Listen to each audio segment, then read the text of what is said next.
Bonjour à tous, bienvenue dans cette session où nous allons voir que SHAP n'est pas un outil monolithique, mais une suite d'algorithmes optimisés. Nous allons apprendre à configurer et à choisir le bon explainer SHAP en fonction du type de modèle que l'on souhaite interpréter. SHAP propose plusieurs explainers spécialisés. Le plus connu est sans doute le Tree Explainer. Comme son nom l'indique, il est spécifiquement optimisé pour les modèles basés sur les arbres de décision comme les Random Forest ou le XGBoost. Il est très rapide et précis pour ces modèles et offre même des options avancées pour analyser les interactions entre les variables. Ensuite, nous avons le Linear Explainer. Il est conçu pour les modèles linéaires et logistiques. Son grand avantage est qu'il peut prendre en compte les corrélations entre les variables, ce qui donne des attributions de features plus justes dans ce contexte. Enfin, il y a le Kernel Explainer.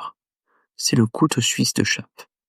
Il est totalement modèle agnostique, ce qui signifie qu'il peut expliquer n'importe quel type de modèle, même les plus complexes. Cette flexibilité a un coût. Il est beaucoup plus long que les autres car il fonctionne en analysant les perturbations des prédictions et nécessite un jeu de données de référence pour construire ses explications.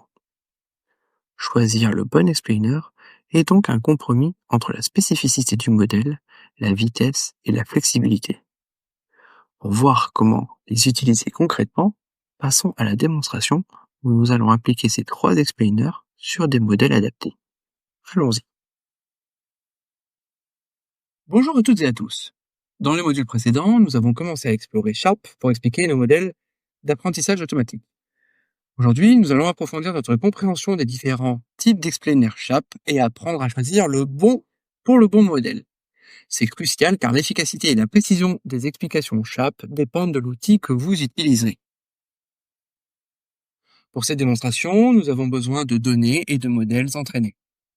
Nous réutilisons nos données de test encodées, xtest-enc, et le nom de nos caractéristiques, fitNames, issus des modules précédents. Si par hasard ces éléments n'étaient pas disponibles, nous avons un mécanisme de secours pour générer des données synthétiques simples et entraîner des modèles basiques de random forest et de régression logistique pour les besoins de l'exemple. Nous allons travailler donc avec un random forest, RF, un modèle basé sur des arbres de décision, et une régression logistique, LR, un modèle linéaire. Ces deux modèles sont représentatifs de familles de modèles très courantes en machine learning. Enfin, avant de plonger dans les explainers SHAP, vous verrez la ligne SHAP.initJS, et c'est une fonction. C'est une petite fonction qui initialise le code JavaScript nécessaire pour les visualisations interactives de SHAP. Sans elle, certains graphiques SHAP ne s'afficheraient pas correctement dans un environnement comme un notebook. Elle ne modifie en rien le calcul, mais juste l'affichage. Commençons ensuite par le Tree Explainer. Comme son nom l'indique, cet explainer est spécifiquement conçu pour les modèles basés sur des arbres de décision comme les Random Forest, notre RF ici, les Gradient Boosting Machines comme les XGBoost, LightGBM et d'autres. L'avantage clé est qu'il est extrêmement rapide et fournit des valeurs SHAP exactes. Il peut directement naviguer dans les chemins de décision des arbres pour calculer les contributions, ce qui le rend très efficace. De plus, il peut même capturer les interactions entre les caractéristiques. L'inconvénient, c'est qu'il est spécifique au modèle d'arbre. Vous ne pouvez pas l'utiliser pour expliquer un modèle linéaire ou un réseau de neurones. Nous avons configuré le Linear Explainer avec notre modèle de régression logistique. Vous remarquerez qu'il est encore plus rapide que le Tree Explainer car les calculs sont plus simples pour les modèles linéaires.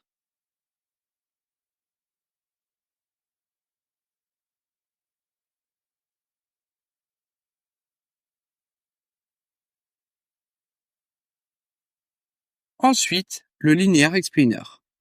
Cet explainer est optimisé pour les modèles linéaires, comme la régression logistique, à nous c'est notre LR. Pour ces modèles, l'impact de chaque caractéristique est directement lié à son coefficient. L'avantage clé est qu'il est également très rapide et fournit des valeurs SHAP exactes pour les modèles linéaires.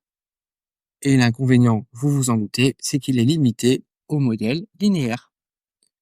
Nous avons configuré le Linear Explainer avec notre modèle de régression logistique. et vous remarquerez qu'il est encore plus rapide que le tree explainer car les calculs sont plus simples pour les modèles linéaires. Enfin, le kernel explainer. C'est le plus polyvalent des explainers SHAP car il est agnostique au modèle. Cela signifie qu'il peut être utilisé pour expliquer les prédictions de n'importe quel type de modèle. Un random forest, un SVM, un réseau de neurones profond ou même un modèle métier complexe codé manuellement. Il fonctionne en traitant le modèle comme une boîte noire et en l'interrogeant avec des perturbateurs de données, un peu comme Lime. L'avantage clé, c'est sa compatibilité universelle. Si vous ne savez pas quel est le modèle sous-jacent ou si vous utilisez un modèle très complexe, Kernel Explainer peut toujours vous fournir des explications. L'inconvénient, c'est qu'il est beaucoup plus lent et il fournit des valeurs SHAP approximatives parce qu'il est basé sur des échantillons. C'est pourquoi, pour la démonstration, nous avons calculé les valeurs SHAP que pour un très petit nombre d'exemples. 5. Nous avons configuré le Kernel Explainer en utilisant notre Random Forest comme un modèle black box via une fonction lambda qui appelle PredictProba. Vous verrez que le temps de calcul est significativement plus élevé, même pour quelques simples exemples. Pour résumer, je vous donnerai également un tableau récapitulatif et comparatif qui met en évidence les spécificités de chaque explainer SHAP, que ce soit le kernel, linéaire ou tree explainer. Je vous laisse en prendre connaissance à tête reposée. Ce tableau est un guide précieux pour choisir l'explainer SHAP adapté à votre situation. En conclusion, aujourd'hui, nous avons exploré les principaux types d'explainer SHAP. Tree explainer pour les modèles basés sur les arbres, linear explainer pour les modèles linéaires et kernel explainer pour tout modèle boîte noire. Vous comprenez maintenant l'importance de choisir le bon explainer pour obtenir des explications SHAP efficaces, rapides et précises. Maintenant que nous savons comment configurer SHAP pour différents types de modèles, nous allons passer à la dernière étape de ce module sur l'explicabilité locale. Dans calculer et représenter des valeurs SHAP